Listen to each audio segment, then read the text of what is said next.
homies. We're out here at Explorations in Rap. Today we got a special guest, our boy from UNT.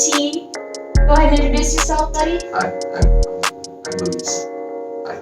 He said his name was Luis. I don't know if you heard him. Oh, sorry. I have to use my street talking voice. Yeah. There you Okay, go. that's There right. you go. Hey. What are you doing? This is That's my assistant. Hey! No one told you to get in the frame. That's our boy Benjamin. Yeah. He's doing a great job. Good job, buddy. You're doing so good. I'm just the accompanist. Accompanist. You're doing great, kid. You're doing great. Tell me when you need me. Okay, we're gonna need you really soon. No. So I know we normally review rap tracks, hottest singles usually, but today I decided we ought to do something a little bit different since we're in town. We decided to go to UNT's campus. They do a lot of classical music, so I figured, hey, let's do something new. And it's dope as heck.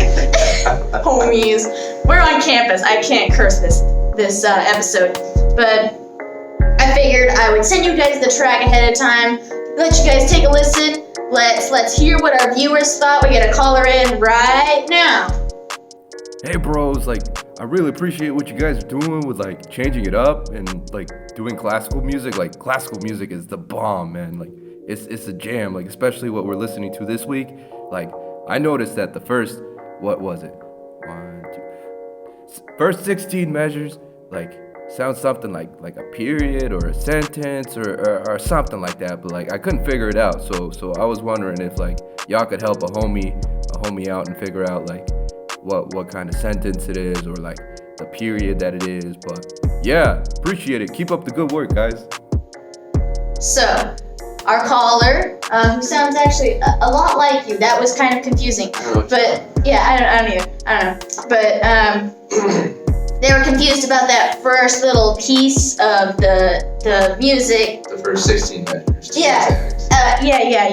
Of course. And they were talking about it being called a period. He was trying to decide whether it was a period or a sentence. Oh, of course. Yeah. Do continue. Well, it seems like the first four measures seem to be a sentence because it has a basic idea, another basic idea, and then a continuation. But then the second system, it doesn't seem to be a sentence. It just seems to be a period. Okay. Young Ben, would you mind playing that first, four measures you said it was? Yeah. To see what a sentence is? Let's hear the first four measures.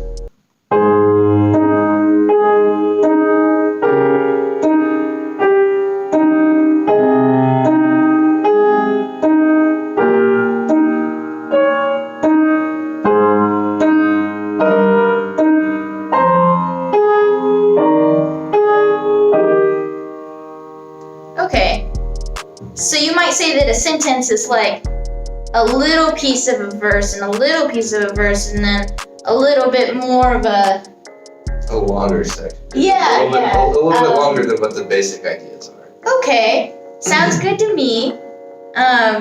So you say you might call the first, 16 measures, since that first part is so different from that second part, that it contrasts, Mm-hmm. and then, it doesn't sound like it restarts or anything. It's it just continues on. Yeah, right? yeah. Okay. So what might our homie call that? Since you're a professional. I wouldn't say I'm a professional, but so I guess I would say that it's a period with nested sentences in it. And what kind of period might that be called? A continuous period. Oh yeah, okay. I was just testing you. Yeah. Yeah. Right. Anyway, so let's go ahead. Let's move on to our next question. Yo, what's up, homies? It's good to be on the show. It's an honor, it's a pleasure. I was just listening to this little sonata thing, and I was noticing that A1 and A2 really don't sound much different at all. They could be the exact same thing for all I know. But A3 is ridiculous. A3 sounds absolutely whack. So I was wondering if y'all could tell me what's going on there, and maybe why is it so different from A1 and A2? That was a really great question from our viewers. A1 and A2 do sound pretty much the same. They're just a little bit shorter, but A3 straight up whack. So why don't you, young Ben, tell us all about that? Yeah. Well, A1 and A2 might as well be the same thing. There's not much different, Hannah, but in A3, I think he brings in part of the left-hand embellishment, accompaniment part from section C, and so it really gives it a different feel, even though it's still the same melodic motive. So listen.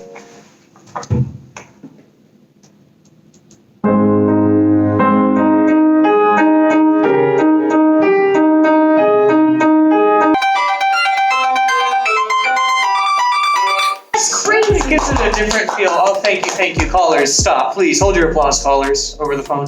But it just gives it a different feel, and I like what it does, because it sort of lets us know something is up and the ending might be coming soon. I don't know. Good question. Thanks. Thank you for answering that. So, on that same topic of, episode C, I think we got a caller in that has a question about that very thing. So let's roll them up. Let's hear it. It's great to be on. I love the way you're changing it up this week, but I did have a couple questions. Let's see, one of the verses, it sounds weird. It's like that first verse, right when they're starting to get into it. It sounds all spooky. I don't know how he does it, but I would love to know how that Beethoven man does it. So, let me know. And then the third verse does the same kind of spooky thing, but it changes it around. It doesn't sound spooky, but it definitely sounds weird and funky. So let me know how that all works, because I'm trying to know. You're trying to train us young rappers out here. That was a great question. Thank you.